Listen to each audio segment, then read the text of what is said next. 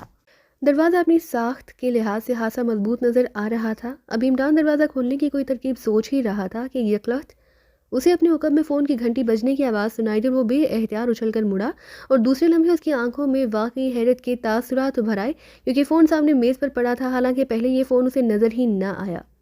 گھنٹی مسلسل بج رہی تھی۔ عمران تیزی سے آگے بڑھا، پھر اس کے حلق سے ایک طویل سانس نکل گیا، کیونکہ فون کا ڈائل غائب تھا۔ اس کا مطلب تھا کہ جس کسی نے بھی عمران کو اس کمرے میں بند کیا تھا، اس نے جان بوجھ کر ڈائل اتار لیا تاکہ عمران کسی کو فون نہ کر سکے۔ لیکن عمران اس کی اس حماقت پر بے احتیاط ہنس پڑا، کیونکہ بغیر ڈائل کے بھی وہ صرف کریڈل ٹریننگ کی مدد سے وہ پوری دنیا میں کہیں بھی اس قدر درست طور پر کال کر سکتا تھا کہ شاید دوسرا شخص ڈائل کے نمبر گھما کر بھی ایسا اس حد تک درست نہ کر سکتا تھا۔ فون کی گھنٹی مسلسل بج رہی تھی، اس لیے عمران نے ہاتھ بڑھا کر ریسیور اٹھا لیا۔ ہیلو، کیا تم مر چکے تھے جو اتنی دیر تک فون نہیں اٹھایا؟